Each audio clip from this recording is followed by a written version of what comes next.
allez bien. Ici, on est revenu avec du Takacorp slash Playtoy. Une statue attendue depuis 4 ans. Oui, facilement. 4 ans plus tard. Pour la licence, forcément Yu-Gi-Oh, comme vous avez pu remarquer, avec le siffleur Dragon du Ciel. Donc, statue qui était très attendue, qui a traîné dans les usines chinoises, du coup, pendant des années pour faute justement de transmission de contrat. Finalement, au bout de facilement 2 ans, elle a enfin là de contrat. Déjà, c'était très pénible de les faire venir de base. Même problème qu'avec la Meliodas. Ça a été le même souci. C'est ça qui est dommage, pas de communication ou très hasardeuse. Comme on disait, Playtoy, malheureusement, c'est un fabricant en coup de tirelire, de jouets ou de statues PVC, c'est cool. Mais ce n'est pas Greg, ce n'est pas Takacorp. Là, on dit à chaque fois, et ça on dira toujours, la force d'une société se représente par ceux qui la représentent et qui travaillent dedans. Des gens qui sont communicatifs, des gens qui aiment bien faire des vidéos, etc. Le truc. Takacorp, tous les mois, on a une vidéo de Greg dans son salon en train de montrer une statue. Un avancé, un live, il est invité dans différents réseaux sociaux. Là, tu sais même pas dire qui est qui. Ouais, c'est ça, voilà. On sait qu'il y a des mecs qui changent tous les 3 semaines dans leur société parce qu'on a affaire à un mec littéralement différent tout le temps. Mais voilà, au final, la statue quand même est sauvée, elle est présente, elle arrive avec une belle grosse boîte correcte, limitée à 500 pièces au monde, ce qui est une limitation assez correcte, avec 709 € dans la tronche. Alors, du coup, pour l'époque, le prix, ça allait. Les gens disent, ouais, c'est un peu cher, mais on était déjà dans la période Covid, donc on était un peu critiquant. Mais la statue, réellement, là maintenant, on va vous faire la review telle qu'elle est visuellement. Et après, on va la critiquer. Visuellement, elle est belle. Elle est Franchement, cool. je l'aime beaucoup. Moi qui suis, j'adore Yu-Gi-Oh, mais pour l'anime et le manga, pas forcément pour le TCG. Je la trouve vraiment bien. Elle retranscrit bien justement la scène et la vocation. Je recapte le moment de l'anime, en tout cas. Le visage de Yami Yugi, magnifique. Il n'y a rien à dire. Ce regard, ces traits qui accompagnent sa chevelure et son visage est parfait. On veut dire, il n'y a pas un moment donné où tu te fais c'est qui ce personnage. Oui, c'est ça, oui. En fait, même avec le code couleur, tout est bon. On reconnaît le sculpt que Taka a travaillé dessus, etc. Parce que déjà, la Exodia était extraordinaire. Et c'est vrai que je reconnais vraiment ce que Kotobuki a fait de base, mais en mieux. Je veux dire, oui. C'est beau Koto, mais là, on est sur une belle résine. Le travail du personnage est vraiment entièrement cool, puisque vous avez vraiment des pattes légèrement de texturées au niveau de son capé, de sa veste qui laisse tomber, etc. qui donne super bien. L'effet vraiment de vent qui est donné est génial. Le mauve clair et foncé qu'ils ont donné, cet effet de dégradé de couleur est vraiment extraordinaire. Le blanc cassé que Taka a le secret est génial. Ce qui est bien, c'est une petite chaînette en métal avec le puzzle du Millennium. Exactement, avec le puzzle du Millennium. Et je vais le voir. Bien travaillé au niveau du doré, franchement j'aime beaucoup. Surtout qu'il faut savoir qu'il y a une précommande chez Blastoise du coup qui est prévue en 1. Donc à voir ce que ça va donner. Oui, c'est vrai, comment vous appelez ça. Logiquement, la précommande va être ouverte. Et puis ensuite, vous arrivez justement sur ce débardeur noir, légèrement texturé avec un certain lavite noir accompagné. Franchement propre, quali. Même le travail de la musculature après des bras est vraiment propre. Le travail des doigts, il n'y a pas de doigts un peu chelou, machin ça. Et le fait d'avoir la carte justement du slipper est vraiment sympa. Vraiment chouette, voilà. La carte, alors ici, la compo est vraiment cool. Tout le long du personnage, il a un bon emboîtement, etc. Il se met dans le socle, ce carrelage qu'on a forcément dans chaque fois dans les moments duels, etc. est vraiment bien. Et il est tout seul bien. Une statue toute seule qui aurait pu très bien sortir indépendamment de la statue de base. Mais ce qui va être cool, c'est que derrière, comme on disait, vous allez d'abord commencer avec une fumée translucide, légèrement translucide et beaucoup plus opaque que même prévu. J'ai l'impression qu'il était plus translucide avant. Non, c'est même opaque. Légèrement grise, pardon, qui donne vraiment cet effet de fumée d'invocation et de magie qu'on peut avoir de Yu-Gi-Oh! Et ce qui est cool, c'est que ça prend le socle et ça permet d'avoir le socle de base. C'est qu'on a d'abord les dalles, mais après, toute la fumée va en bas pour donner vraiment cet effet d'aura maléfique ou d'invocation, de dragon céleste, justement. C'est ce que j'aime beaucoup, c'est vraiment ce côté un peu mirage et c'est vraiment cool. La fumée accompagne à certains endroits aussi également le slipper, donc ça c'est cool. J'aurais voulu juste du plus clair là, tu vois, là c'est un peu foncé, c'est un peu trop foncé. Ça aurait été cool d'avoir du foncé là et du clair là pour montrer le dynamisme du vent, tu vois. En fait, ça dépend quand ça se passe. Si ça se passe au moment donné où je pense que ça se passe, logiquement ça se passe dans la nuit. Ok. Donc, ça correspondrait à ce que ça veut. Maintenant, si je ne dis pas de bêtises, parce que pour moi c'est dans le grand tournoi justement quand ils sont dans le dirigeable, donc pour moi c'est ça. Et après le dragon. Franchement, il est vraiment cool. Là, tu trouves qu'il manque une aile, il manque l'aile. Mais avec les soucis qu'on va dire après, ça va poser problème. Il y a trop un trou là, juste là. Mais moi, justement, je trouve que ça respire un peu. Ouais. Je pense que ça aurait été trop. Maintenant, oui, franchement, tu me dis, il y a une aile en plus et la statue est comme ça.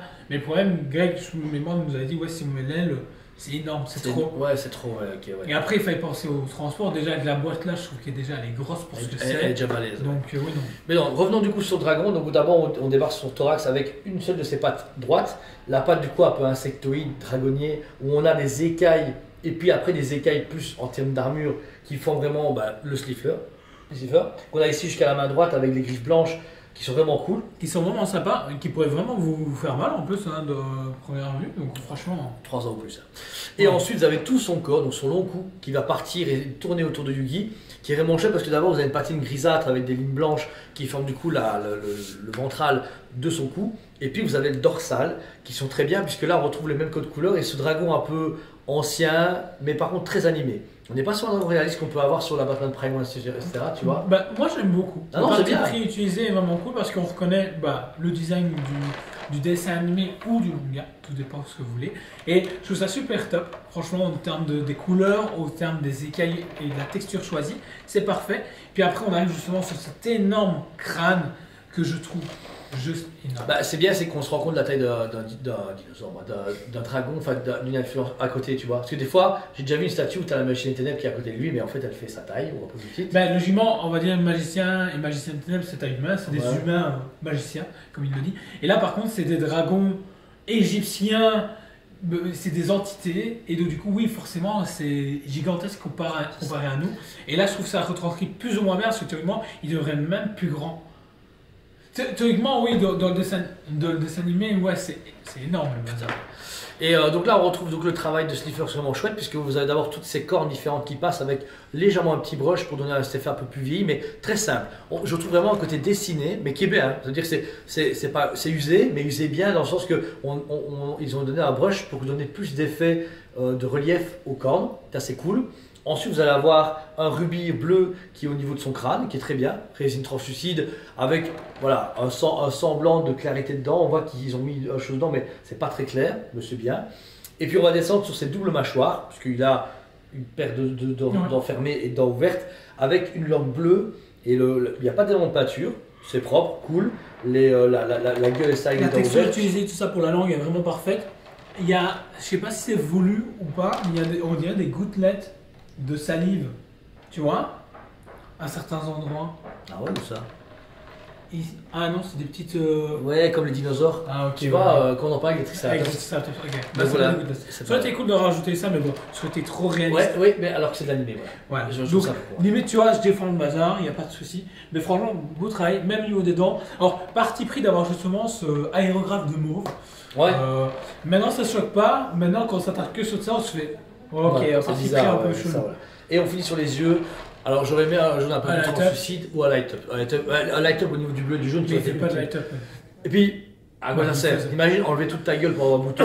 Ça aurait été hyper chiant pour une statue.